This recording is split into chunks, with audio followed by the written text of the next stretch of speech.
This video is from one of my favorite YouTubers, Nexpo. I watched nearly all of his videos. It has I like dark stories, you know. I like mysteries and things like this, like many people do. So I really look forward always to his videos because I like this dark noir sensation of things. So yeah, he put up this Japan's strangest unsolved mystery, and I wanted to see it from like 2 or 3 days when I saw it for the first time. So let's watch it together.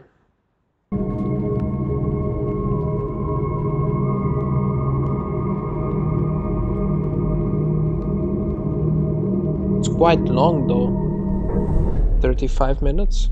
Let's see.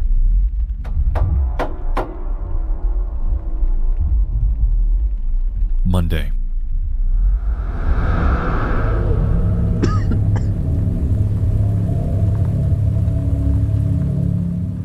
The peak is shrouded in fog.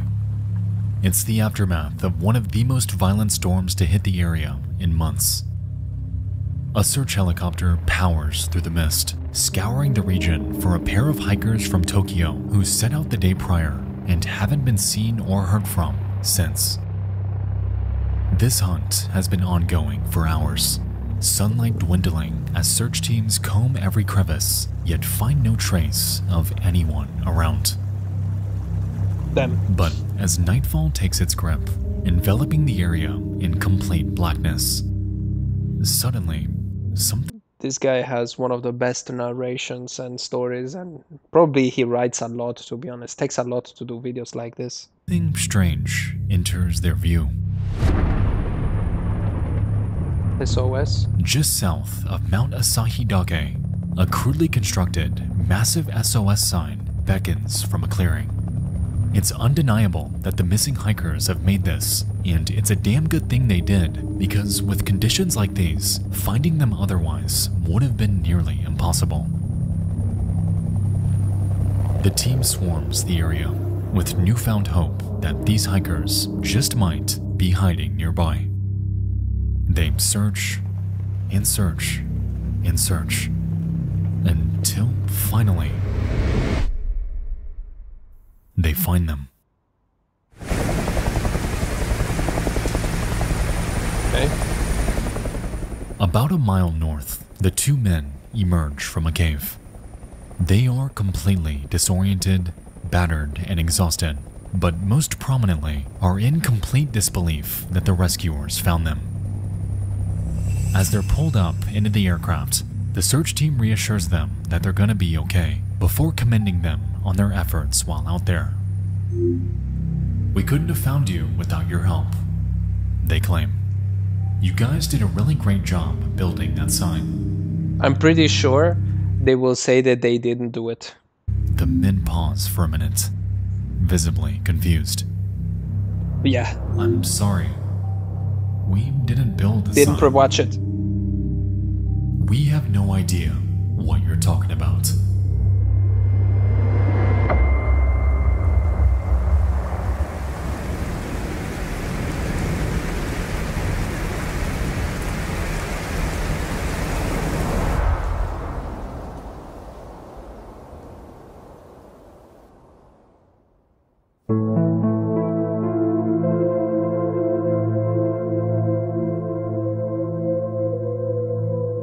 Who put it there?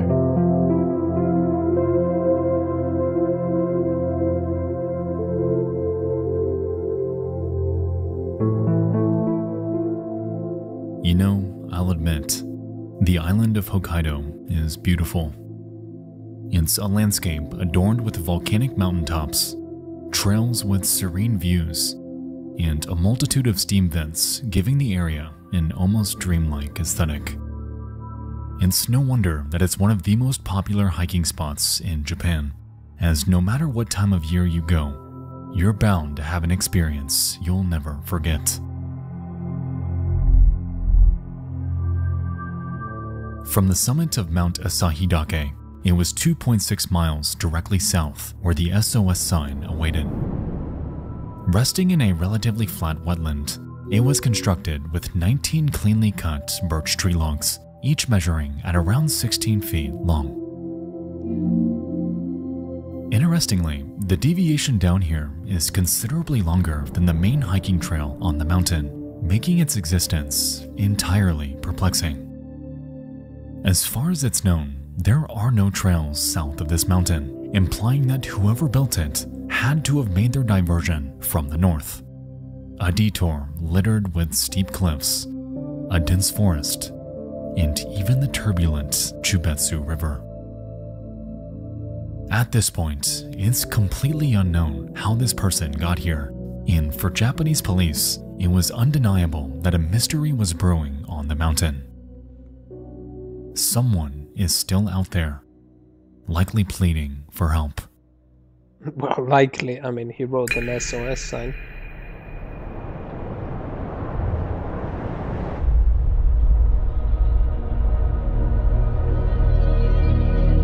One day later, a second team is dispatched to probe the area for any signs of hikers in distress, this time with emphasis on the wetland the sign sits in.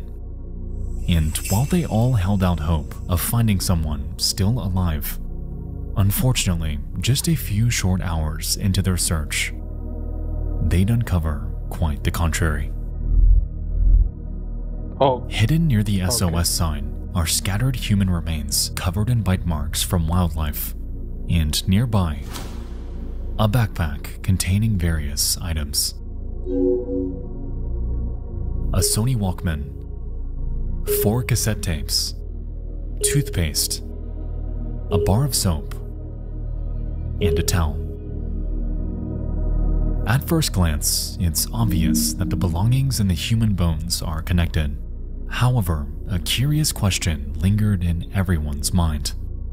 How did this person with enough energy and strength to build an SOS sign out of 19 massive logs allow themselves to die in nature? For the rescue team, nothing further was discovered that day. Lost. For what it's worth, though, this seemed like a pretty open and shut case. Locals have claimed that the weather on this mountain is volatile, with thunderstorms rolling in with hardly any notice. Perhaps this person got... I mean, he got on a hike and he got lost, probably like bad weather. He probably walked too much, entered too deep into the woods and wrote that message. Turned because around, he was desperate, mistakenly and then made their died way down here of and exhaustion. spent their final days awaiting help. Yeah. That never came. The sight at the SOS sign and the story it tells is grim, but all things considered, this case, again, seemed relatively straightforward. Someone passed away here and built an SOS sign before it happened. The only question really was, who was it? And how exactly did they get here?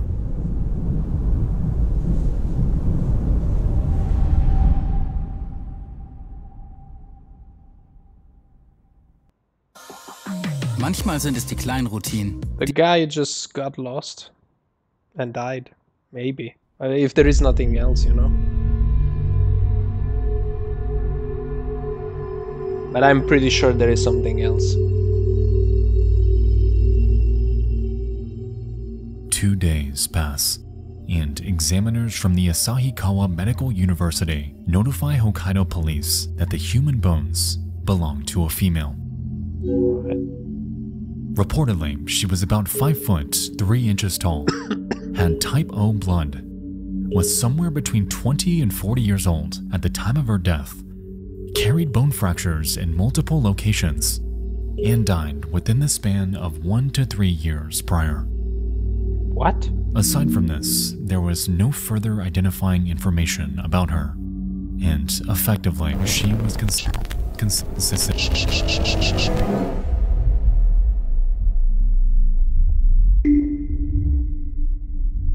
Something is wrong. This doesn't make any sense at all.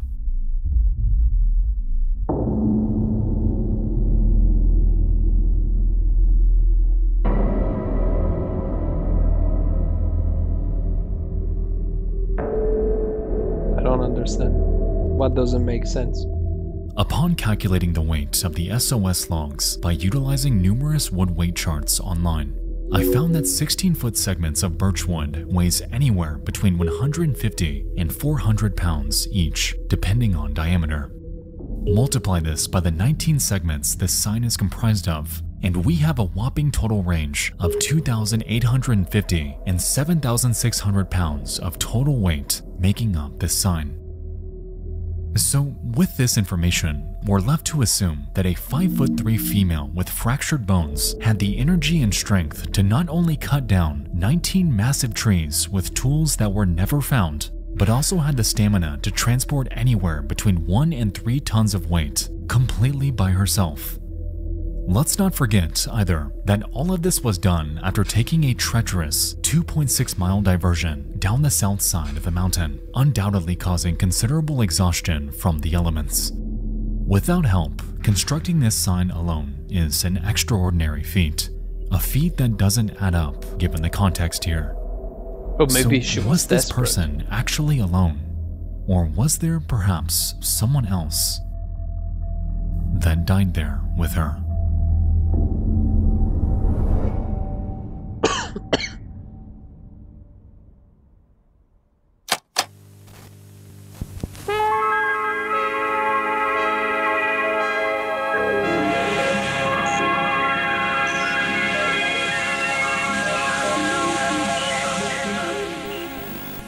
Alright guys, before we continue down the rabbit hole, I'd like to tell you about tonight's video sponsor. Alright.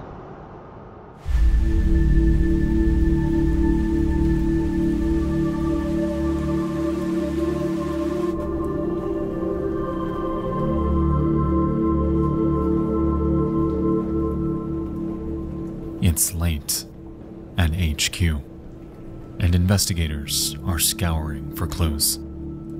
Of everything they uncovered, the cassette tapes seem to be the most promising lead on uncovering the identity of this woman. And so, they put them in their tape player and begin to listen.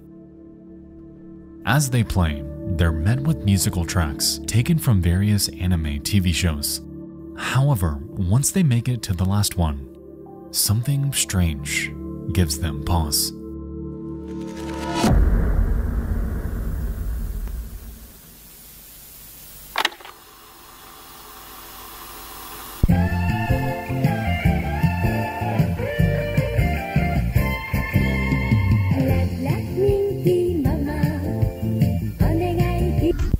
Alright.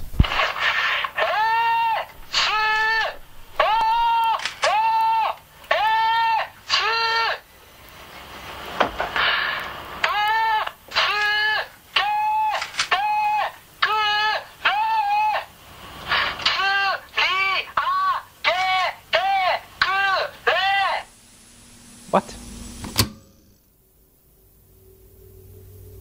Despite the bones being female, the voice on this recording, clearly in distress, belongs to a man. And the translation: SOS, help me. I'm stuck on the cliff. SOS, help me. I'm at the location where I first met the helicopter. The Sasa is deep and I can't climb up. Please pick me up here. Huh? Interesting.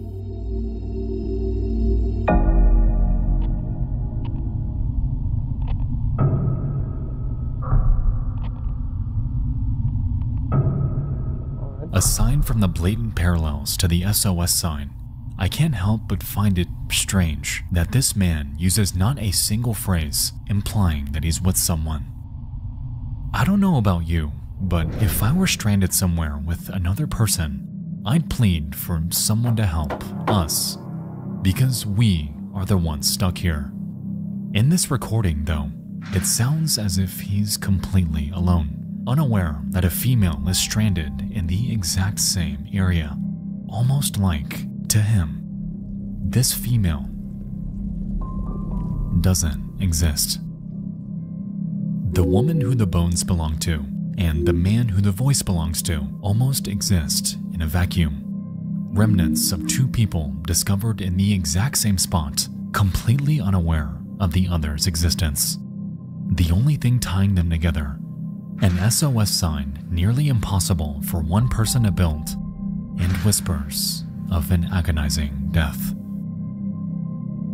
A sight of demise that we are years too late with uncovering.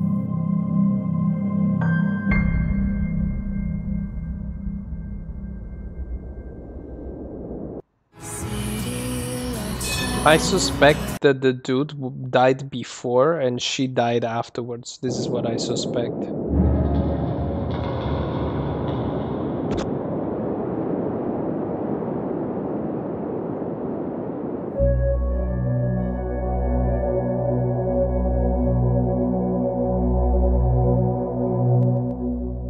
Fascinated by this case, a Japanese reporter named Koyo Abaratani sets out to the site of the SOS sign in search of any clues the police may have overlooked. While uncovering anything new was one hell of a long shot, surprisingly, after they dug through some tree roots, they actually uncovered something. Just 165 feet north of the SOS sign and hidden under foliage was a large hole containing various belongings. 2 cameras, a notebook, and most prominently, a license. This ID belonged to a man named Kenji Iwamura, someone from Likely Kannon that City guy. in southern Japan, over 800 miles south. This discovery was massive because for all anyone knew, this was bound to be their guy. I mean, this had to have been the voice on the recording, right? And of course, this man must have been associated in some capacity with the female bones found at the same site. While she may be, up to this point, still unidentified, at the very least, those investigating this case finally had a name. Kenji Iwamura.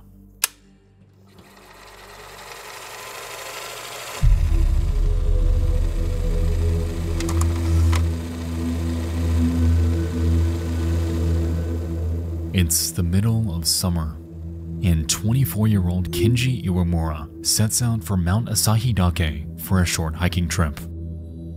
He arrives at a small mountain lodge at the base of the summit and only plans to be there for a couple nights. Later on, he informs the hotel owner that he's embarking on a hike, ignoring warnings of a storm that would hit the area that night. Hesitant, the owner agrees, and so Kenji sets off from the hotel lobby and embarks into the great unknown.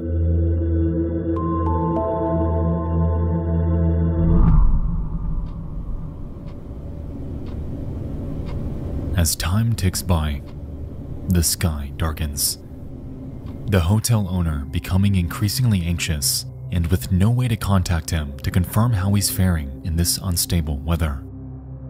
I mean, that is true. They can actually, now I'm thinking they could talk, so they could know whether or not he came back from the hotel. Like if he was that far away from his own town, most likely he took a hotel in the area before doing the hike. They have a name, they can check where he overnight, and then they can ask the dude if he came to the hotel owner if he came back.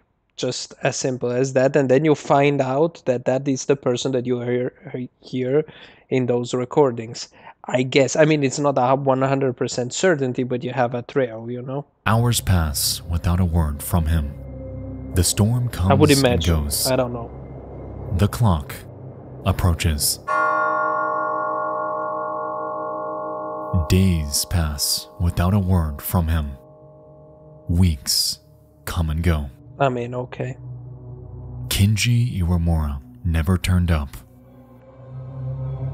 He was never seen again. It's that guy, most likely. With the discovery of Kenji's ID, police were certain that they'd crack this case. Reportedly, determining gender from Well, bone who's the fragments woman? isn't always accurate, and for all they knew, they had to belong to him. Okay. From here, they tracked down and contacted Kenji's family, believing that this was the final piece of verification they needed to close this case. Their confidence was at an all-time high, catalyzed by his parents later claiming that he was an avid fan of anime and that the backpack they uncovered indeed belonged to him. And so, at last, the police played the cassette tape for them, certain that they'd recognize the voice of their son. It's not And him. as fate would have it, by the grace of God, they didn't recognize this voice at all. I knew it. They have no idea who this person is.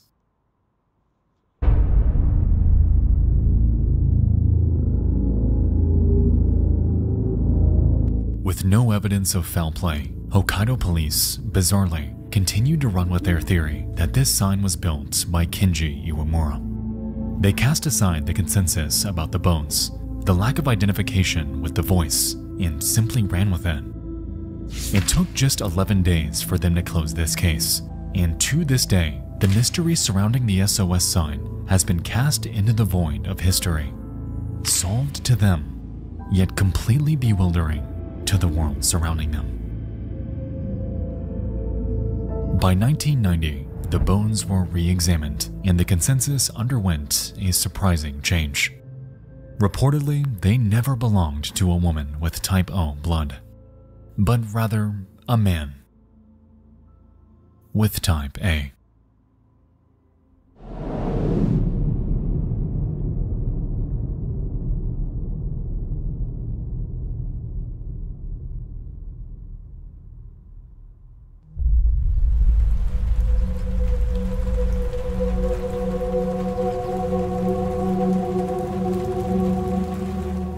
Why the hell were the bones suddenly reclassified?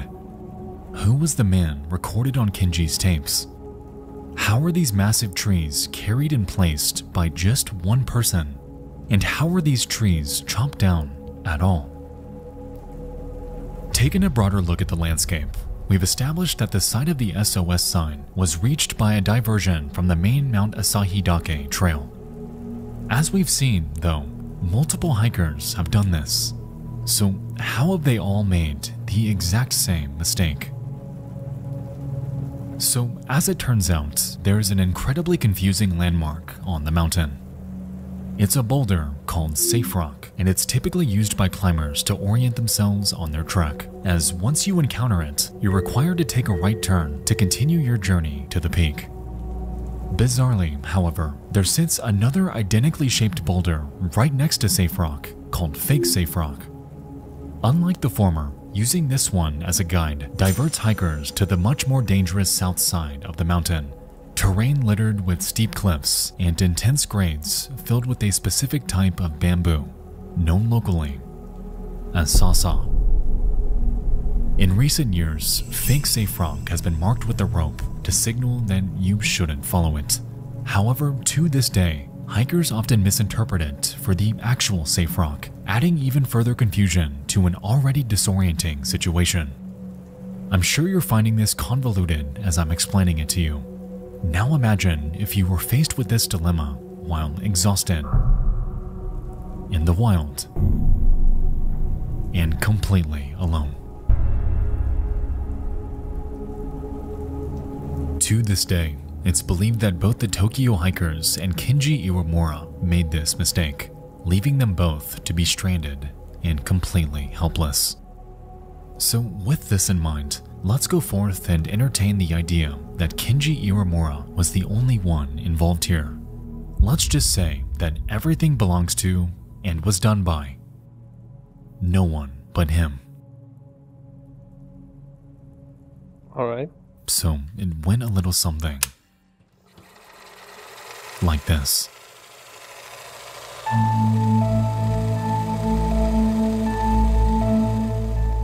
Kenji Iwamura begins his trek from the lodge and makes his way up the Asahidake Trail. Because of the impending storm, it's possible that there are few hikers up on the mountain. He makes his journey all the way up before the sky darkens and dense fog rolls in. He encounters the fake Safe Rock, confusing it for the real one, and makes a right turn, leading him south. As the day bleeds by, he begins to panic, the sky darkening as his psyche becomes ever more anxious.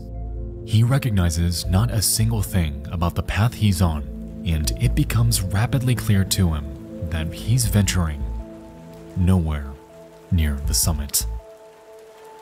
Completely turned around and with no other choice, he continues, following some semblance of a path, even though it's only heading down. Is he heading back to camp? Are there any towns in this direction? Where exactly is he going? As hours pass, he becomes more panicked and begins screaming for help, for anyone to hear him. He falls off a cliff on the way down and breaks 2 bones, and so, in immense distress, pulls out his Sony Walkman to record an SOS message and later plays it on repeat to save himself from damaging his voice. As he continues to limp downward, he encounters and crosses the Chupetsu River before eventually landing at his final destination, the flat wetland where he would build the SOS and where the two would inevitably remain. Yeah, but if he had both of his legs broken or something like this, how was he able to even crawl up there, you know? Or damaged? It sounds a little bit like crazy. You know, on the surface, this theory makes sense. However, when you begin to pick apart the finer details, this story rapidly falls apart. As we know, the only cliffs in the vicinity are up the mountain, and if these are what Kenji's referring to in his recording, assuming it's him, then he made it to the wetland with broken bones and in excruciating pain. Yeah, that's what I mean. Even if we give him the benefit of the doubt and say that he had every tool in the world, building a sign of this scale would take immense effort for just one person. And also with it's broken been said bones. that something like this would take 2 days to construct for someone healthy. So how in the world did Kenji do this while critically injured? There was no axe ever found. And why would he have one on a mountain hike anyway? On top of this, the condition of the bones indicated that he would have been incredibly frail by the time he passed away. There is no way this man made this thing alone, leading me to believe that Kenji Iwamura, perhaps, wasn't the only one to die there. I think it's likely Consider that this. 2 people died in the same place because of that turn. Kenji is on the hike, and somewhere during his climb, encounters someone else out there. The two are both on their way to the mountain peak, and so they pair up and continue their trek together. As the fog rolls in, the two begin to undergo equally critical errors, making their turn at fake safe rock and getting lost down the mountain's south end. Injured, one of them makes a recording while the other pleads to keep going, and so they continue downward, cross the river, and make it to the wetland where Kenji lies in agony. It's possible that this other hiker, for some reason, had an axe, and over the next few days, made this sign with incredibly limited help from Kenji. Kenji knows he can't go any further, though, and so, in a final fit of desperation, the other hiker grabs a handful of supplies and takes off to find them help. I doubt this too. In a way, this could explain why police never found an axe. This could explain why the voice on the recording wasn't Kenji. And this, potentially, could explain how this sign was even made in the first place.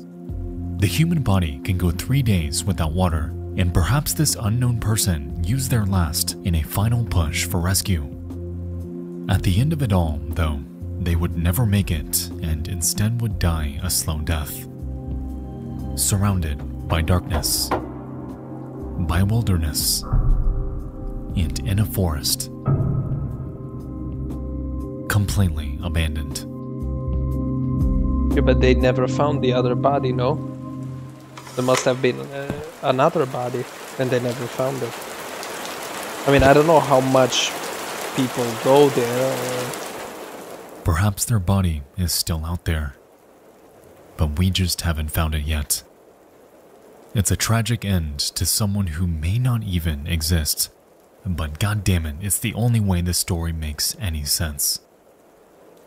Kenji Iwamura had to have gotten help from someone else on the mountain that night.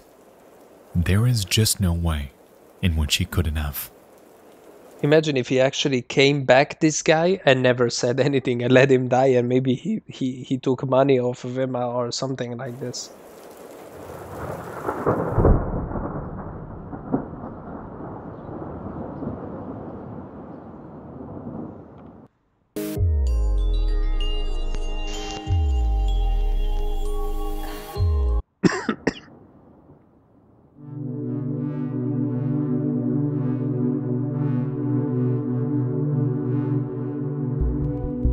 I refuse to believe that there was just one person on Mount Asahidake that night.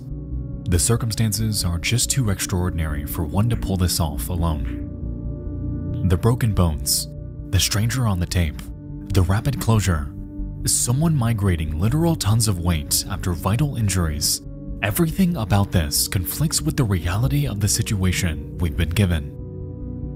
These theories, as far-fetched as they are the only way this makes any sense in my brain. And even then, I'm still assuming that someone had an axe, assuming that an entire second person was there, and assuming that this other person... I mean, I'm thinking also, like, you don't need an axe. If there are, like, those things scattered around the place, you just put them together, you know? Person died. Maybe a lot of the trees were down. Elsewhere on the mountain. Or cut by, no matter which way we approach this, forests, nothing makes sense without drawing vectors to things that may or may not have happened.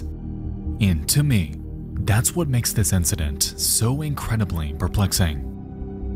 The man on the recording never stated that he was with someone. And even if we assume that Kenji wasn't alone, the only way this story makes any sort of sense, it's almost like the two of them never even knew the other existed. It's like two people encountered the exact same spot, just on completely different timelines.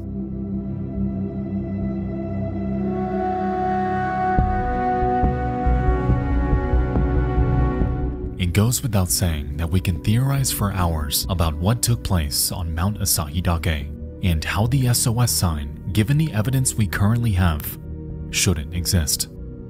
But out of everything, the one detail that haunts me most about this is the simple fact that at the end of everything, the police have never formally identified the bones as belonging to Kenji. And this is after they were reclassified to belonging to a male, after this story spread to the world around them, and after the mystery surrounding the SOS sign and all of its bizarre inconsistencies had spearheaded this into one of the most captivating unsolved cases in history.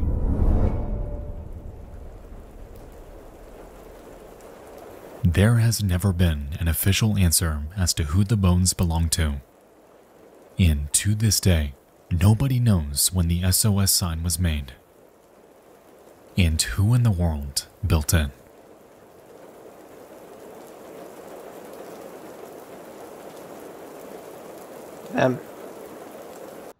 I mean, I'm thinking that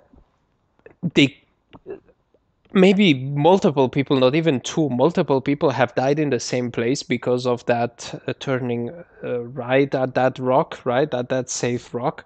And maybe not only, it's not the only two that died there, you know, but there are multiple. They just get lost in the forest and maybe wildlife takes them apart and you never meet them again. Or, you know, imagine this, if it was 5 or 6 years prior. I think this was 2 to 3 years, right? He said at the beginning that the bones were all like 2-3 years old. I mean, there could be people like 6, 7, now 10, 15 years older than this. You will never find those remains. I mean, you can find pieces of it, but who would venture there to find them? So maybe that SOS was written by a random guy who died, or another, or two people who died, and you will never know anything about it, and you just found the remain of someone who died there by chance, you know? Always weird, these videos from Nextball, Jesus Christ. But I like it.